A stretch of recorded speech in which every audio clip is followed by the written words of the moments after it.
Russia শাখা বঙ্গবন্ধু পরিষদের সাধারণ সম্পাদক এস.এম. পারভেজ তমাল নিজের পরিচয় দিতেন শেখ সেলিমের পোষ্যপুত্র ও সাবেক প্রধানমন্ত্রী শেখ হাসিনার অত্যন্ত আস্থাভাজন হিসেবে। দলীয় আশীর্বাদ পুষ্ট হয়ে ২০১৩ সালে লাইসেন্স নিয়ে এনআরবিসি ব্যাংকের একজন উদ্যোক্তা হিসেবে ব্যাংকিং জগতে প্রবেশ করেন তমাল। এরপর তাকে আর পেছনে ফিরে তাকাতে হয়নি। আসসালামু আলাইকুম।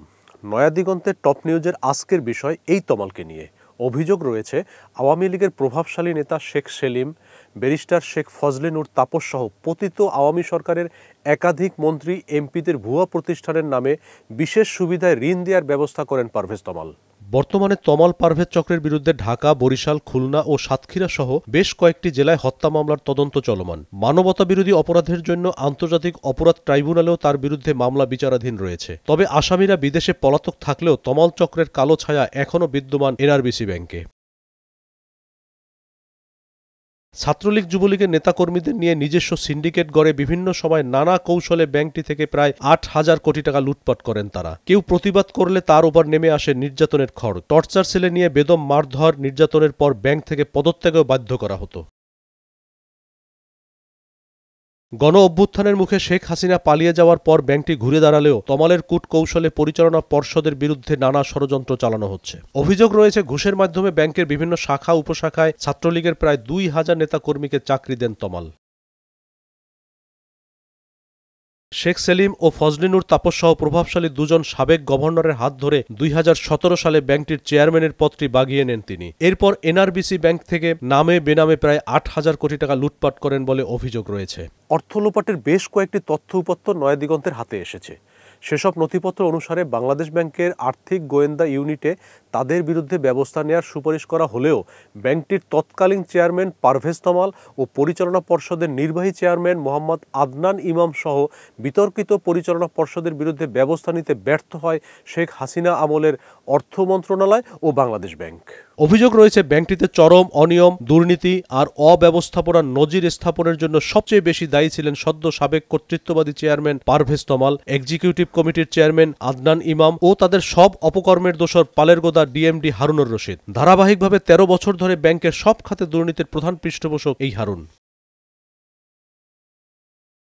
ব্যাংকের উদ্যোক্তাদের বিভিন্ন সময় দাখিলকৃত অভিযোগ থেকে দেখা যায় ব্যাংক লুটের নিখুঁত পরিচালনাকারী হিসেবে এই কর্মকর্তা ঢাকার বসুন্ধরা, বারিধারা, পূর্বাচল, শান্তিনগর, ধানমন্ডি, গাজীপুর, সাভার, হেমায়েতপুর, মুন্সিগঞ্জ সহ বিভিন্ন স্থানে ২৭টি প্লট এবং অসংখ্য ফ্ল্যাটের মালিক। বাংলাদেশ ব্যাংকের নজর এড়িয়ে উপশাখার অনুমোদনে অপব্যবহার করে অবৈধ পার্টনারশিপ ব্যাংকিং এসকেএস প্রকল্পের মাধ্যমে টাকা লোপাটের মূল কর্মকর্তা এসকেএস প্রকল্পের প্রধান বিজনেস ও ঋণ অনুমোদনকারী কর্মকর্তাও তিনি, যা কিনা সুস্পষ্ট conflict of interest.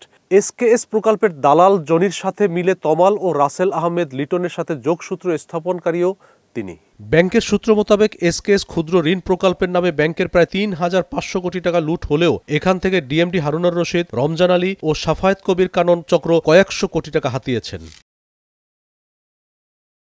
Bangladesh bank ও দুর্নীতি দমন কমিশনের বিভিন্ন সময় করা পরিদর্শন ও বিশেষ তদন্ত রিপোর্টেও এনআরবিসি ব্যাংকের পরিচালনা পর্ষদের সদস্য পারভেজ তমাল, আদনান ইমাম ও তৎকালীন ডিএমডি হারুনুর রশিদের নেতৃত্বে এই সংঘবদ্ধ চক্রের নানাবিধ গুরুতর আর্থিক অপরাধ ও মানি লন্ডারিংয়ের সত্যতা পাওয়া গেছে। কিন্তু সে বিষয়ে কোনো কার্যকরী বা দৃষ্টান্তমূলক শাস্তির ব্যবস্থা গ্রহণ করেনি ব্যাংকটির পূর্ববর্তী কিংবা বর্তমান কোনো কর্তৃপক্ষই।